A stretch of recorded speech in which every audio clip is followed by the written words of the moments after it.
predisposições de melhoria.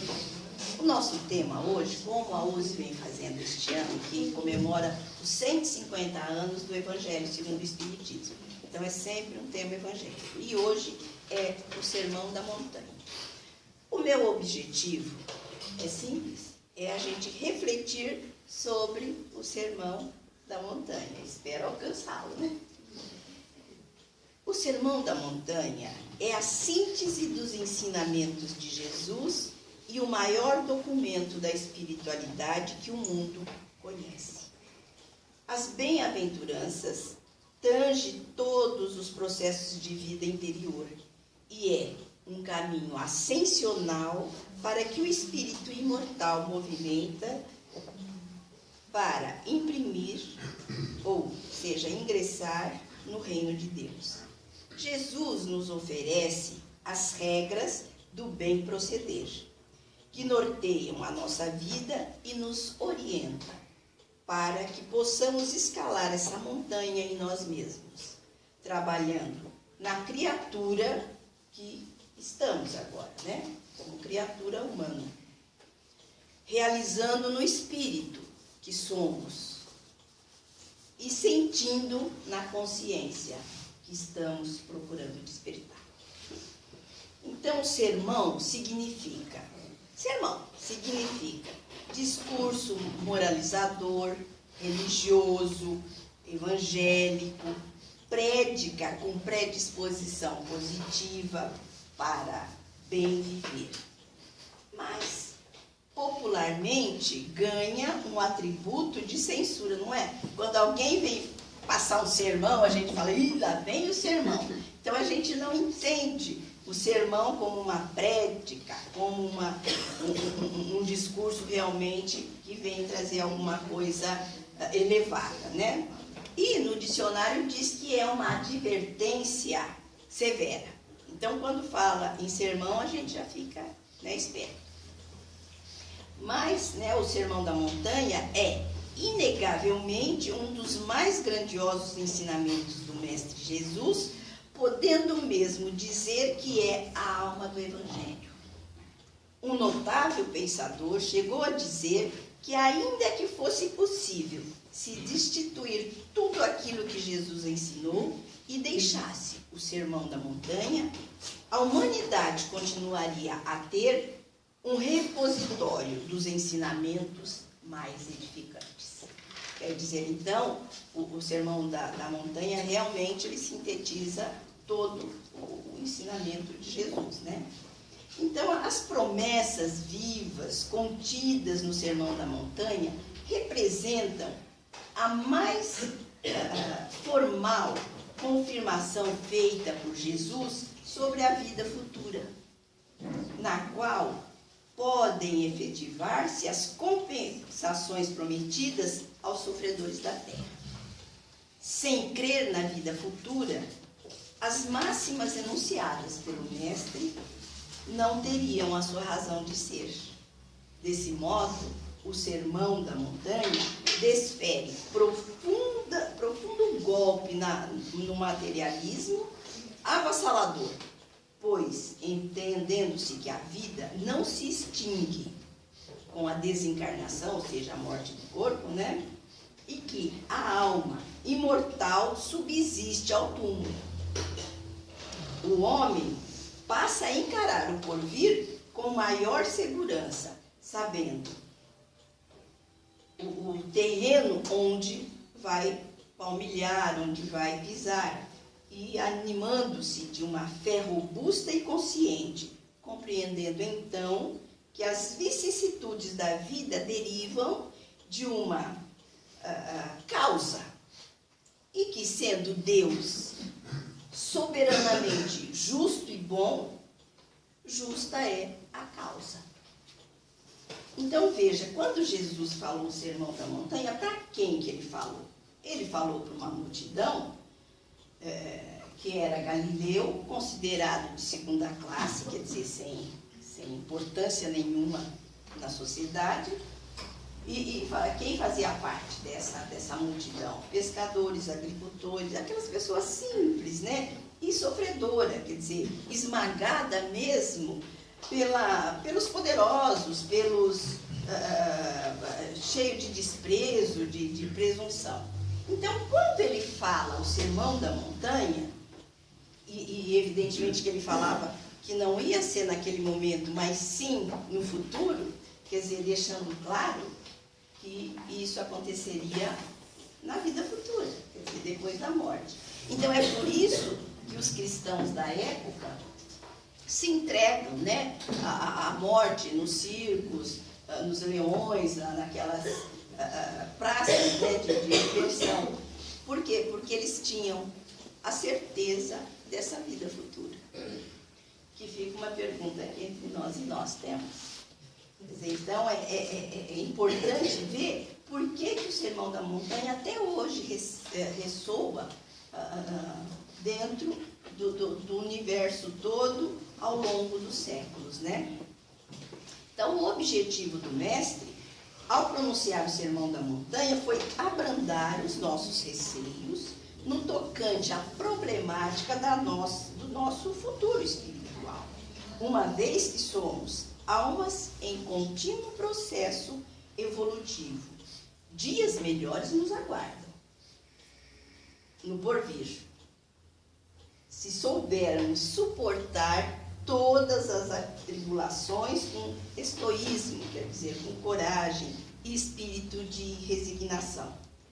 Assim agindo, estaremos propiciando ao nosso espírito as armas necessárias para vencer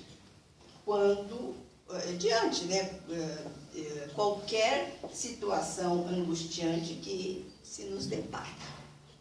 Então, com Jesus não havia morte, sempre vida e vida em triunfo.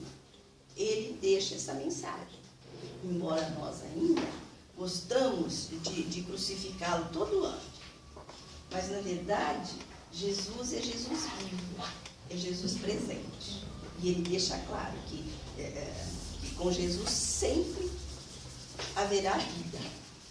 Impressa nas páginas sublimes do tempo, passado, presente, futuro, a constituição ideal, quer dizer, essa carta magna, né, permanece como legítimo código de liberdade, de direitos, de deveres e paz, sob a inspiração permanente do amor, que é a linha mestra desta carta de alforria para a humanidade.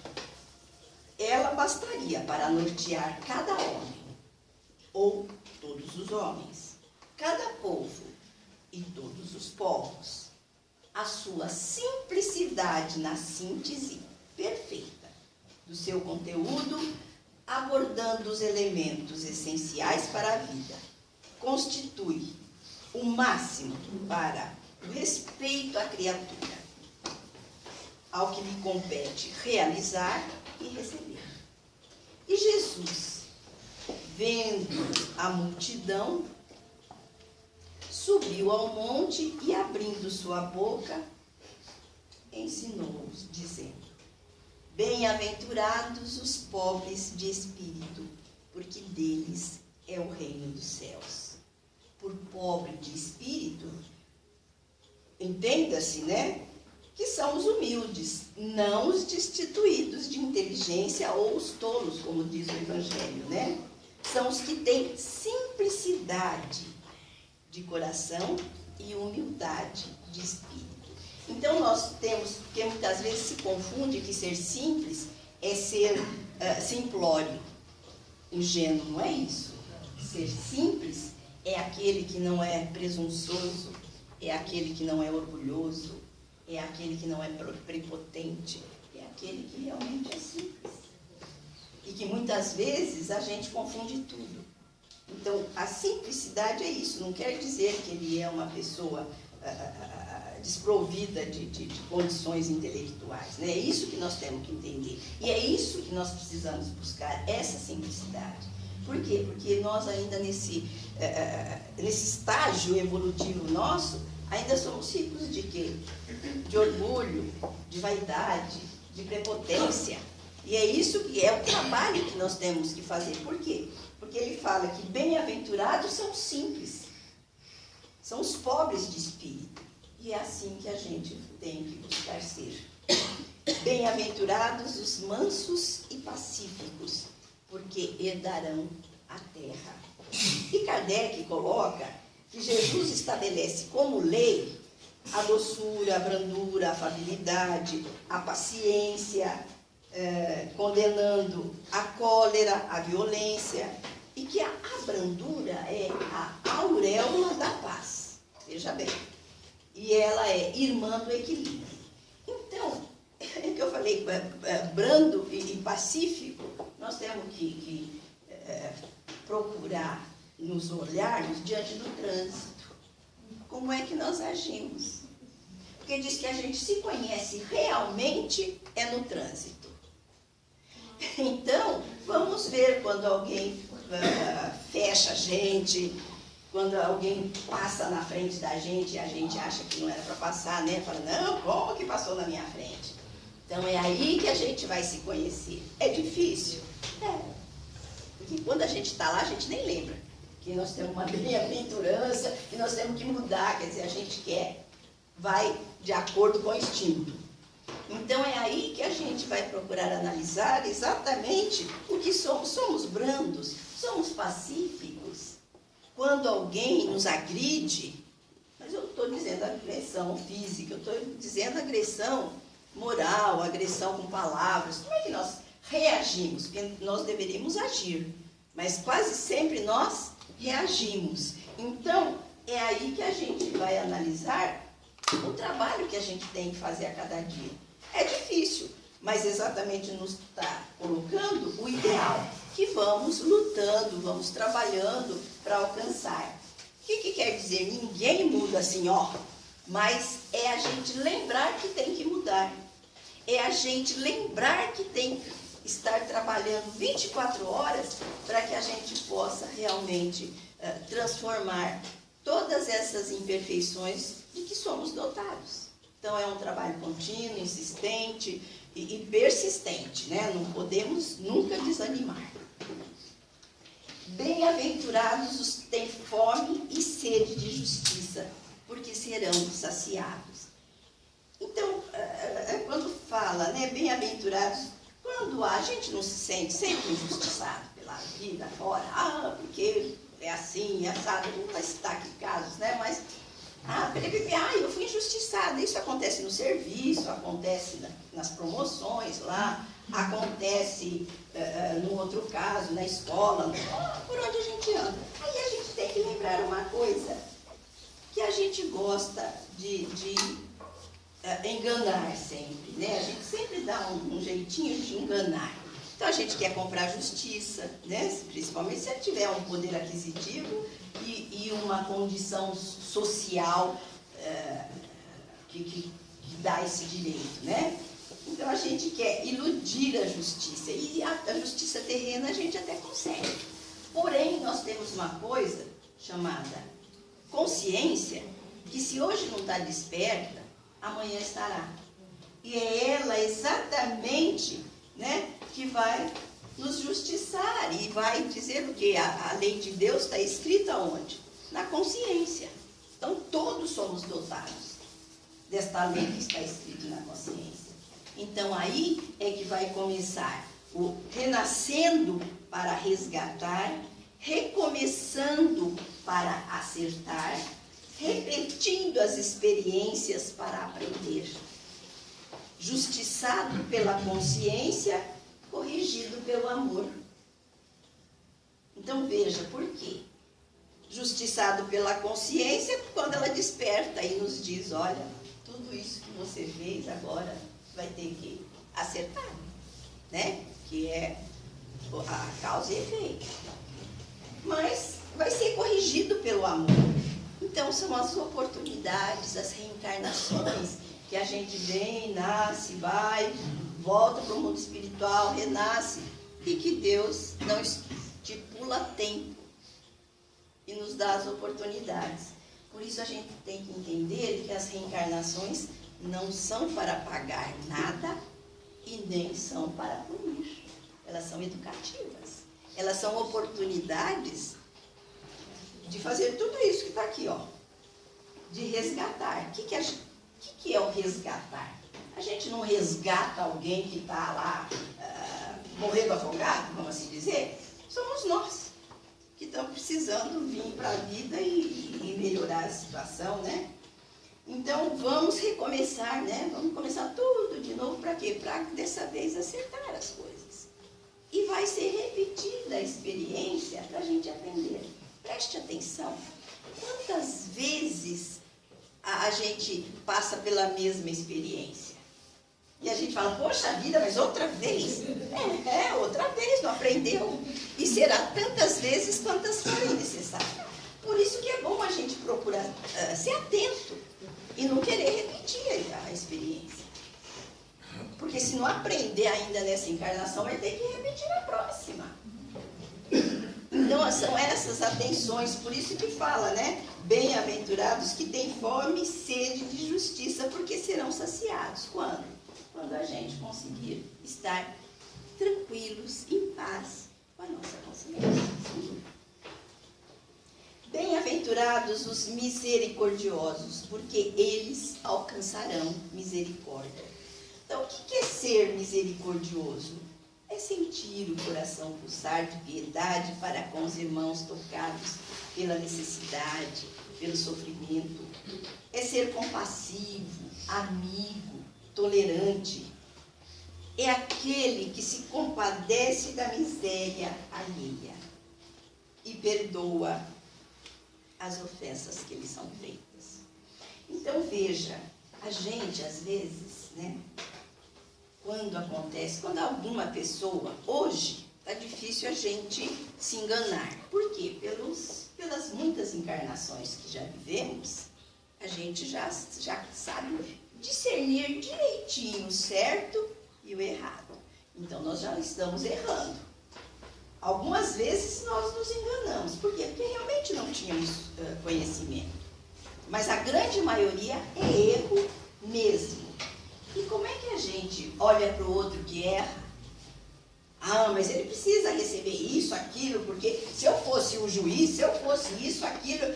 Quer dizer, e se eu estivesse no lugar dele? São coisas que a gente não reflete, né? Não se coloca no lugar.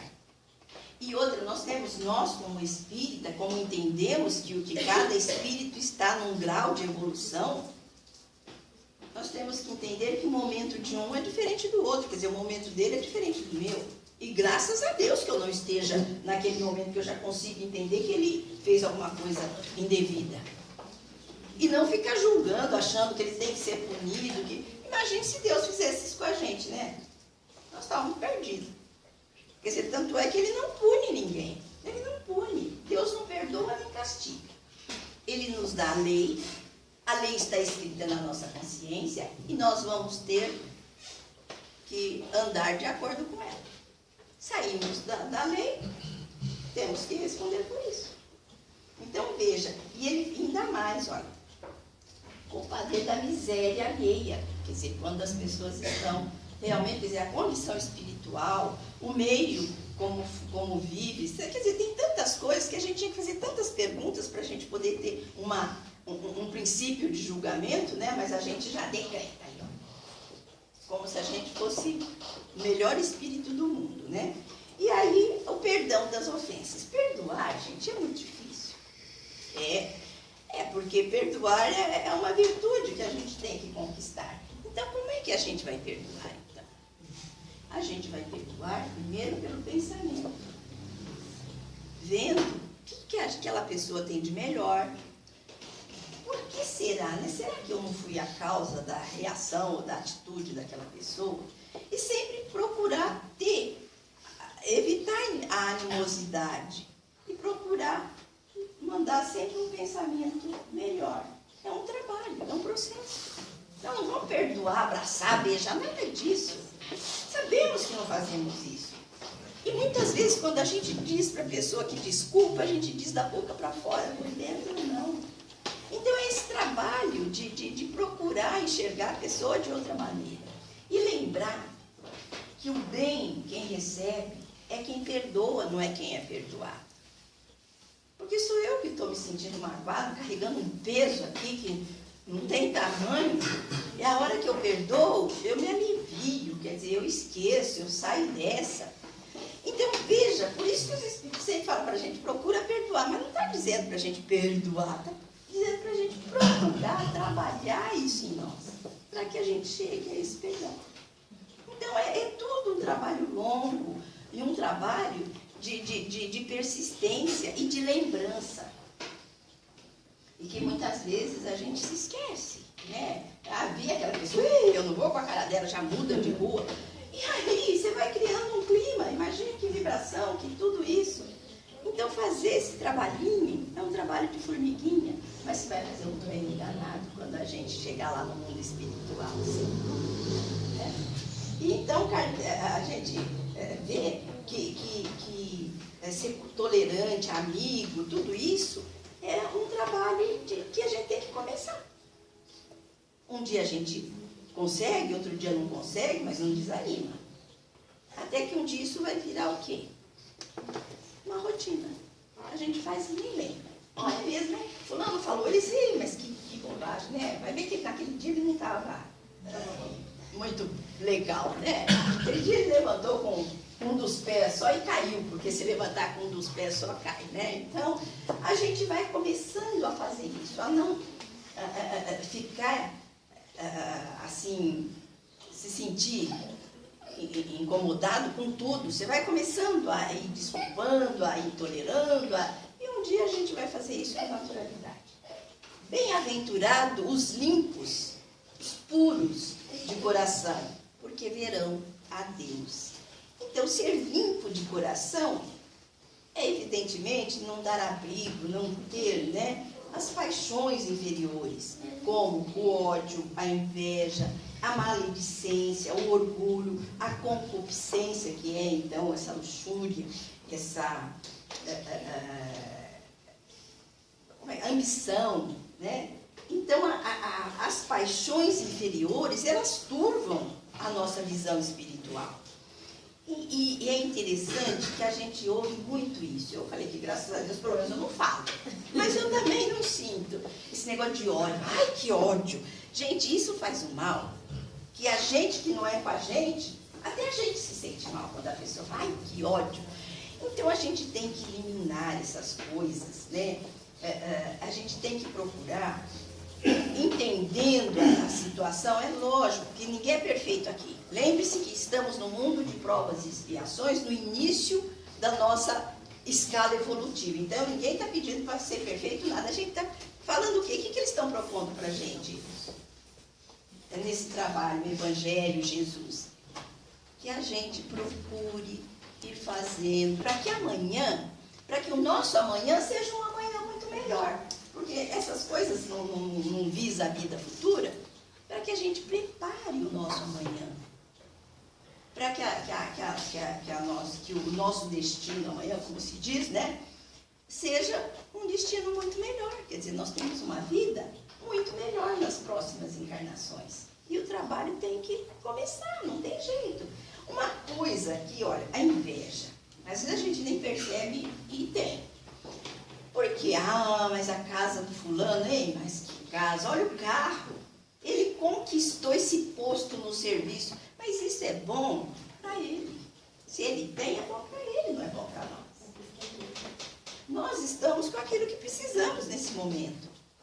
Nessa condição nossa. Com licença que eu vou tomar uma água. Então, o que nós estamos precisando, o que é melhor para nós é o que temos. Então, nunca achar que o que o outro conquistou não merecia. Nunca achar que o posto do outro ficaria melhor com a gente. Não. Cada um tem aquilo que lhe é necessário. Para o seu crescimento, para a sua evolução. Se ele vai usar bem ou mal, isso é problema dele. Nós temos que pensar em nós. Isso não é ser egoísta, hein? Por quê? Porque eu vou dar satisfação para a minha consciência do que eu faço ou do que o outro faz. Então, eu tenho que me preocupar comigo. Eu só me preocupo com o outro quando o outro precisar de ajuda, quando pedir ajuda. Só assim. Outra coisa, maledicência. Às vezes, né, a gente numa rodinha, jogando conversa fora, a gente sai dali muito mal.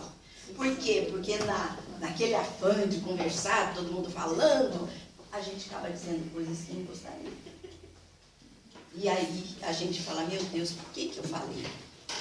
Ou então a gente sai mal, porque o ambiente, essa conversaiada que não tem futuro nenhum. Por quê? Porque normalmente quando se joga a conversa fora, a gente está falando o quê? Da vida do outro, a gente está lembrando o que o outro fez, a gente está, sabe, nunca a gente está jogando conversa fora, falando uma coisa instrutiva, contando um caso de alguma pessoa que é altruísta.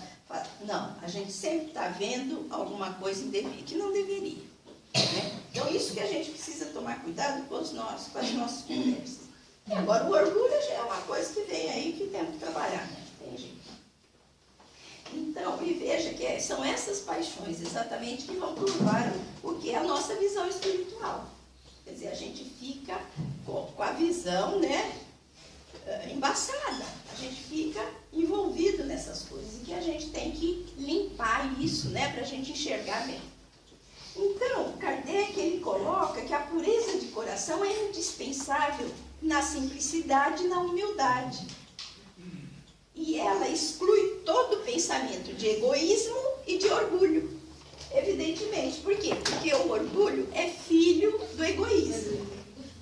E a gente é egoísta por quê? Porque a gente gosta só de olhar para o nosso umbigo aqui, né? Nós merecemos tudo. Nós merecemos tudo, a minha família, os meus amigos, agora os outros, o outro é o outro.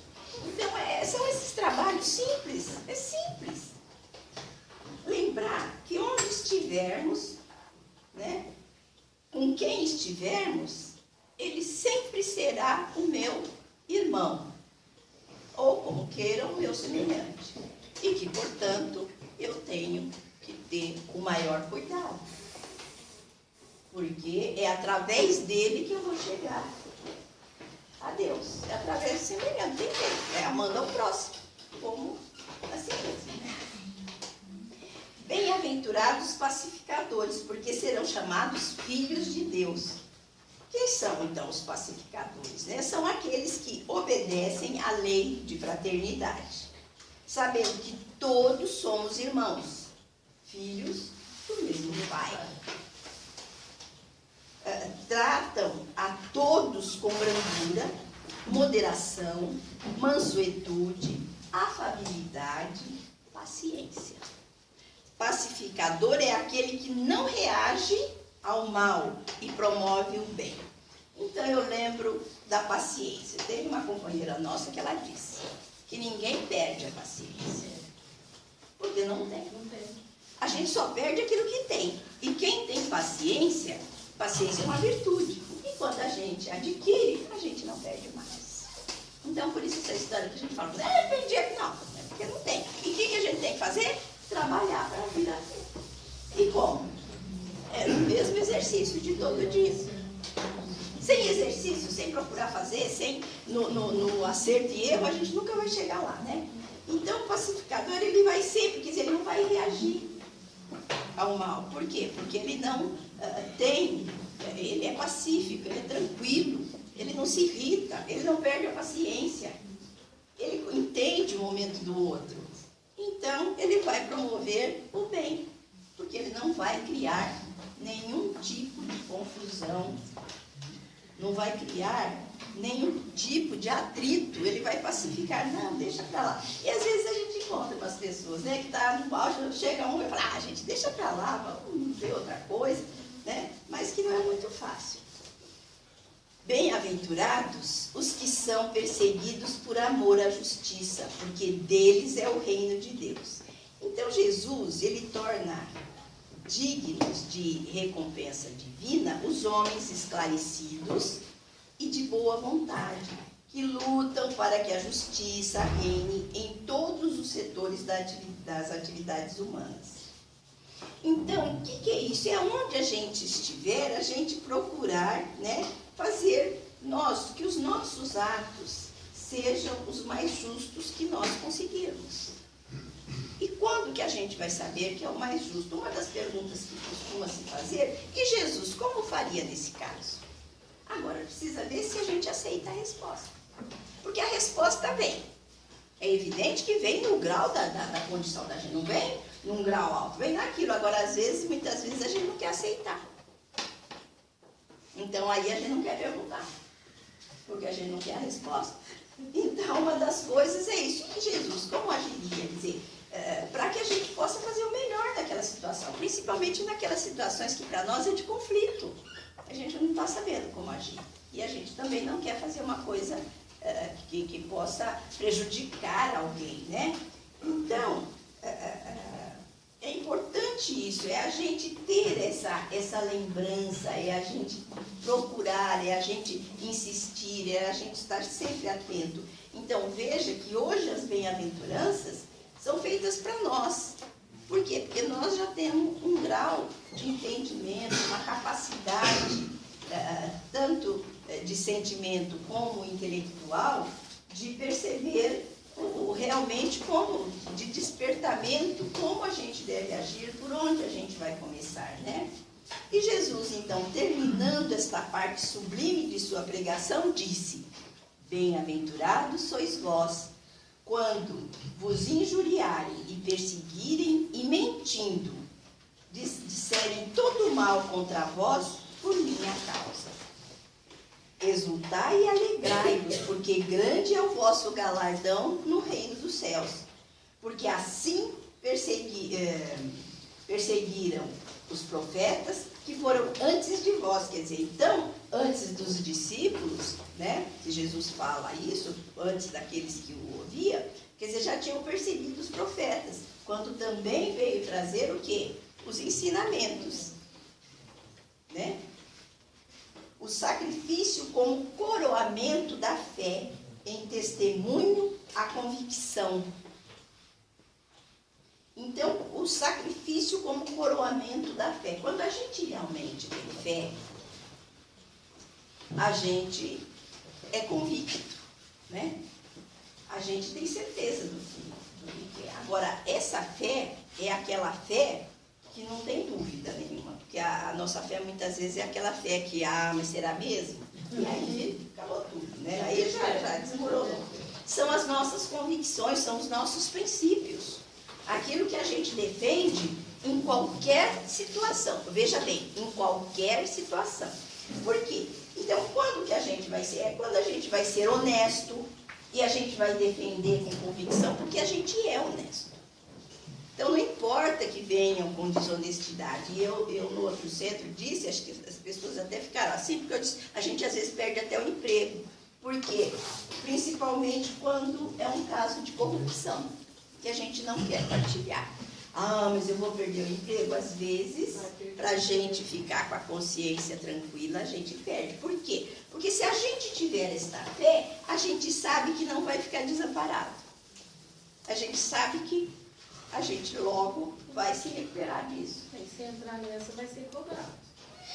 Não, e se a gente partir, né? Porque, não, mas eu tenho família, eu tenho não sei o quê. Agora, eu vou me complicar para muitas encarnações.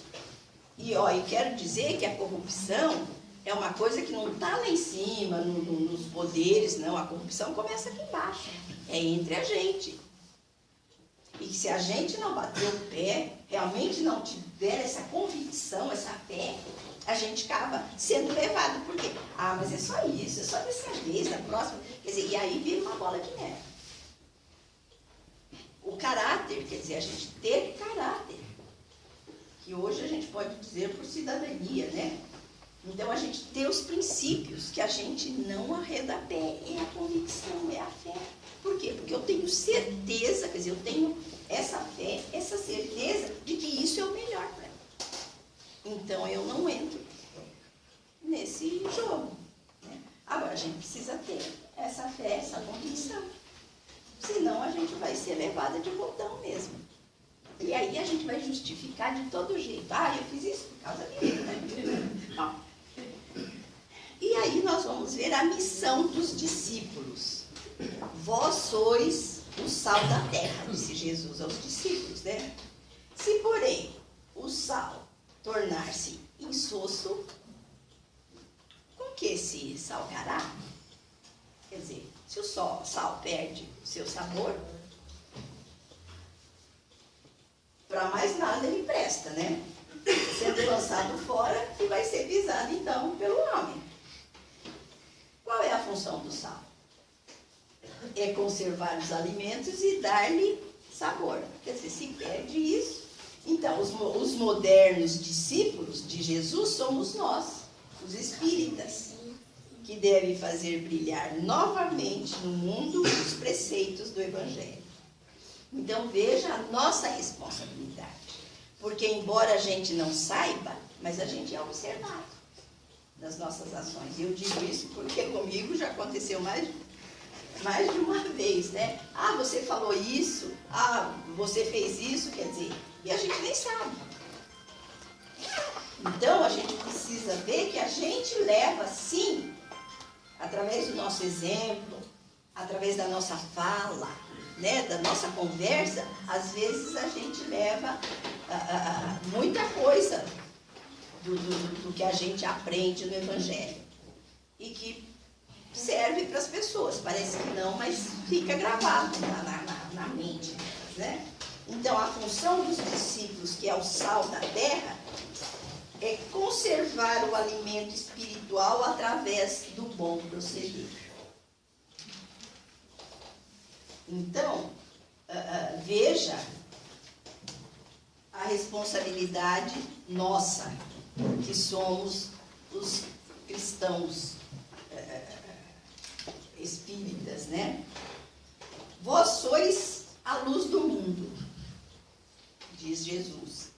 Não se pode esconder uma cidade que está situada sobre um monte. A luz, ela destrói as trevas, não é isso? A ignorância é a treva da alma.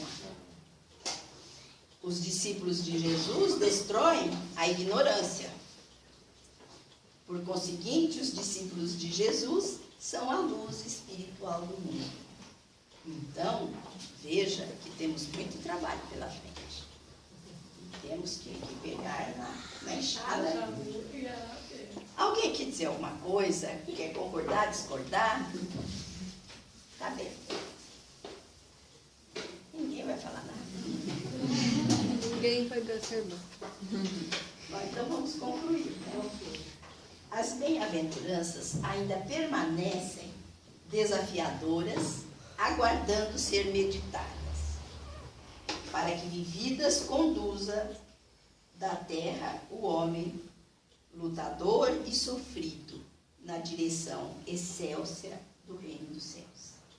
Que, no entanto, já tem início hoje, aqui, agora, no mundo transitório por onde se anda, né? Por onde estamos caminhando. A Carta Magna foi apresentada. As boas novas foram cantadas aos ouvidos dos séculos. O Sermão da Montanha são o alfa e o ômega da doutrina de Jesus. Quer dizer, o início de Jesus.